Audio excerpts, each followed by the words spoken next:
Welcome to the INFOWARS Nightly News. I'm your host, Jakari Jackson. It's June 30th, 2014, and let's get straight into our news tonight. President Obama has addressed the nation, and I guess the world for that matter, talking about immigration reform, and now we have this article. Obama pledges to redirect immigration enforcement, conceding defeat on the overhaul. The action, which beefs up efforts to stem illegal immigration across the border, could slow efforts to deport undocumented immigrants already in the country, is one of series of executive actions Obama will pledge since the House decided not to take up immigration legislation this year. So let's hear it from the man himself, his thoughts on the issue. I am prepared to work with them even on a bill that I don't consider perfect. And the Senate bill was a good example of the capacity to compromise and get this done. The only thing I can't do is stand by and do nothing while waiting for them to get their act together. And I want to repeat what I said earlier. If House Republicans are really concerned about me taking too many executive actions, the best solution to that is passing bills.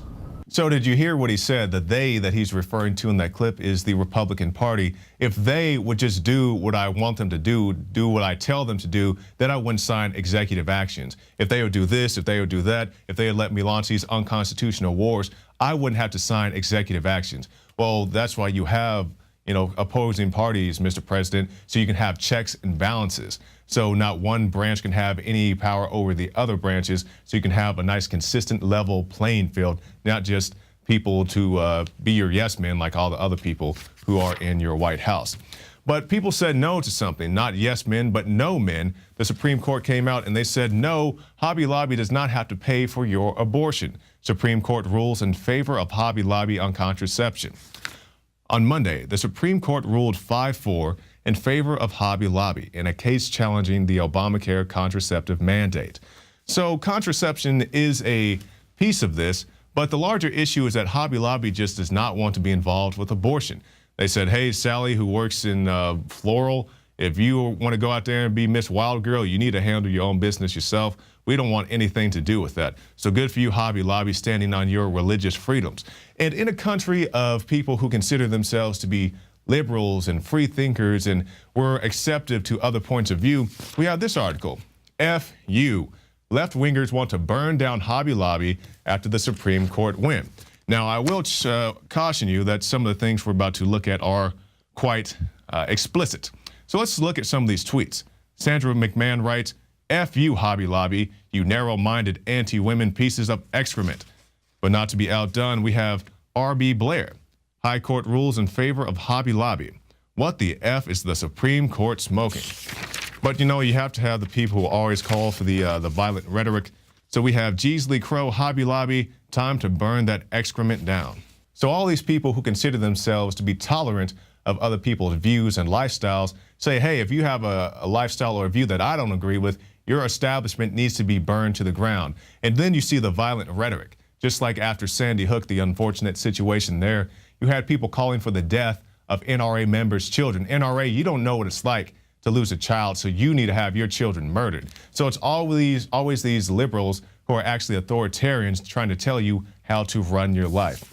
But one thing that I'm not so much against, Ron Paul is saying, hey, come out here and celebrate this country by taking it back. And I'm very much pro in favor of that because myself and Joe Biggs, we were at the border this past weekend and we come across the Border Patrol agent, and I'm not mad at the guy, the Border Patrol guy we saw at the checkpoint, but it's just the fact that they're bringing the people in from these South American countries or these Central American countries.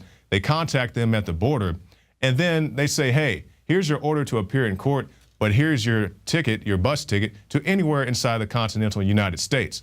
So if you're supposed to appear in court in South Texas to be deported and you get a bus ticket to, let's say, Washington State, do you really think these people are going to go all the way back to South Texas to get deported? No. So you have to make these little steps, and I guess it's not so much a little step, just make a line in the sand and do what you have to do to take this country back. Celebrate Independence Day by opposing government tyranny.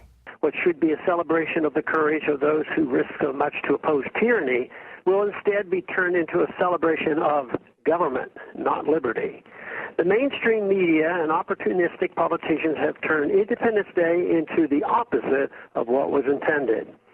The idea of opposing, by force if necessary, a tyrannical government has been turned into a celebration of tyrannical government itself. The evidence is all around us. So that was some Texas straight talk with Ron Paul. And I think, at least for me, a good way to celebrate my 4th of July would be to purchase another firearm. But they need some Texas straight talk in New York because they're having all these gun buyback programs and they're getting a measly 30 firearms or so, which I guess may be a good sign. Maybe people are holding on to their firearms. A New York gun buyback scheme turned into a complete flop after it was protested by a Second Amendment activist group and netted just 30 firearms in total, some of which were broken BB guns. The Second Amendment activists were on scene to inform residents that they could instead sell their guns to a licensed FFL dealer in return for fair value cash and that the weapons would remain in circulation. So basically what happens, a lot of times these people go to these gun buyback things and they turn in their grandpa's antique firearms, or maybe their dad died and they left them a nice assortment of hunting rifles. They go turn them in to the sheriff's department, whoever's hosting the gun buyback, and they get a little $30 Walmart gift card. Meanwhile, the gun may be worth several $1,000s in some cases. And for all you people out there, I can't speak so much to New York, but in Arizona, if you turn in a gun to a gun buyback program, they resell your gun. So you turn it into the police station or the sheriff or whoever, and you expect them, I guess, to destroy the gun or lock it up. I'm not sure what people think happened to these things, but no, they're going to turn around and sell it, at least in Arizona. So be wary of that if your guns can be resold anyway, you might as well sell it to the FFL, who will give you a decent price for it. Blackwater threatened to kill State Department official in Iraq. An internal State Department memorandum featured by the New York Times Monday reveals how the investigator, John C. Richter, alerted his superiors following the incident, only 2 weeks before Blackwater mercenaries shot and killed 17 Iraqi civilians. According to Richter, a diplomatic security special agent, Baghdad's Blackwater project manager, Daniel Carroll, threatened to kill him at the end of a month-long investigation.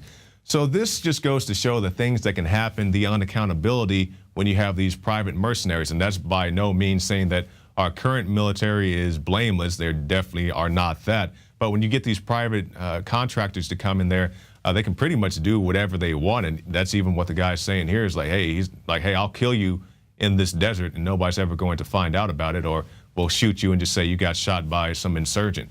So these are the type of things you have to worry about with these private contractors, and these guys are becoming more and more prevalent. And all they do is they change their name and they just keep going on about their business. And speaking about changing names, Saudi and CIA terror army declares caliphate on Ramadan.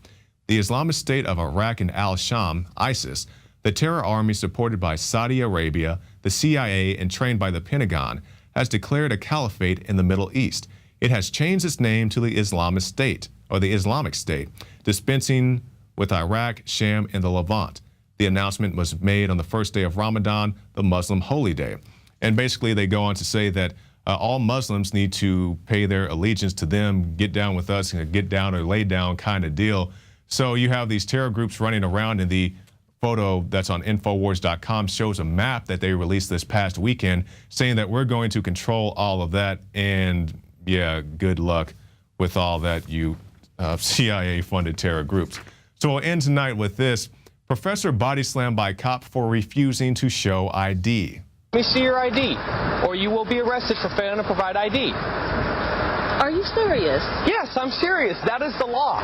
The ASU officer says Orr repeatedly refused orders, and as he attempts to handcuff her, the struggle intensifies. Stop fighting me and put your hand behind Get up! Stop touching me! Put your hand Stop! Put your hand behind your back! Put your hand behind your back! Stop! Professor Orr, wearing a dress, is left exposed while on the ground. And this is what the police state looks like. This is not some fictitious thing that's coming down the road 20 years from now.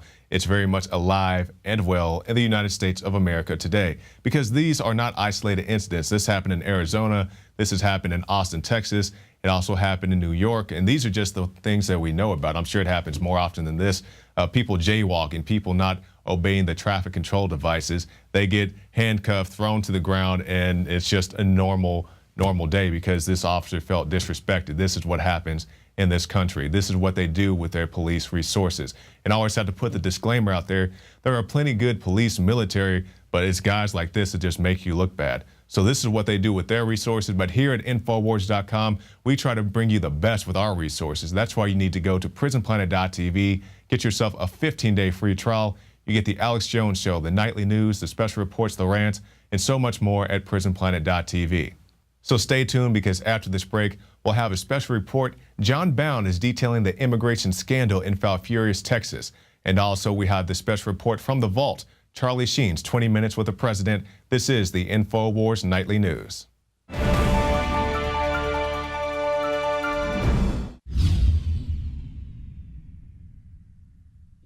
Alex Jones here to break down some exciting developments in the area of research concerning supplemental iodine. It's nothing less than phenomenal. I began to get into iodine a few years ago because it was helping me and my family so much get healthy and detoxify. And I used some of the mainline iodine supplements, and they upset my stomach, and I had some issues with it. Until I discovered a product being developed by Dr. Group, who I was already interviewing as an expert on my radio show, and I began taking the product before he actually rolled it out. You now know it as Survival Shield True Nascent Iodine that your body can really absorb. Then, about a year ago, he said, listen, if you think this is powerful, I'm going to come out with rare earth, deep earth crystals that are incredibly powerful, that no one else has as a source for their iodine, from between 7,000 and 12,000 feet, literally drilled out of the ground. You put it on a hot plate and it turns into the pure gas. No one else has 99.99% pure iodine. And the results that I personally have had have been life-changing. I was over 270 pounds. And with the iodine, exercise, and better diet, I have lost now more than 50 pounds total, and I'm continuing to lose the weight. I have more energy, my libido, all this crap came out of my skin. I believe our research is conclusive. This is the best iodine out there. And I know this for a fact. Nobody else has got iodine based on these pure crystals, ladies and gentlemen. This is innovating. This is trailblazing. And the best part is it helps fund INFOWARS.com, the radio show, the TV show, the whole media operation promoting true libertarian ideas. For a limited time, experience the ancient power of Survival Shield X2. Take advantage of this unprecedented 30% off Super Detox Special at INFOWARSLive.com.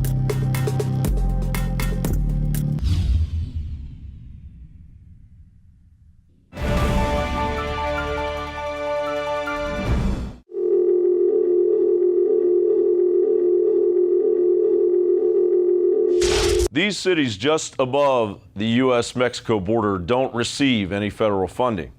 The law-abiding, landowning residents of towns such as Falfurrias, Texas, are overrun by a tsunami of illegals as a result of what's called the funnel effect. The militarization of the border, which includes checkpoints, barriers, and security technology, diverts the human smuggling operations into treacherous, searing, and rugged terrain that delivers many illegal aliens to their deaths. And ranch owners and Texas border volunteer founders Mike and Linda Vickers contending with the outcome. What they are about to tell you may cause alarm, because America isn't simply being invaded by countries south of its border.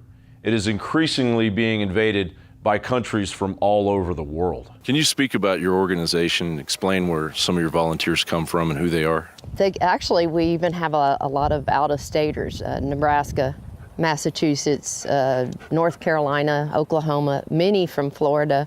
Part of our mission is to enforce or help assist Border Patrol and other law enforcement entities out here. We will post out on these heavily trafficked areas and report specific numbers to Border Patrol, specific locations, and they have learned that we're a big help. We're like extra eyes and ears out here. We also, a big part of our mission is awareness, and we do many speaking engagements to let people know exactly what's going on out here and what we're seeing, despite what others say in high political offices, that the border is safe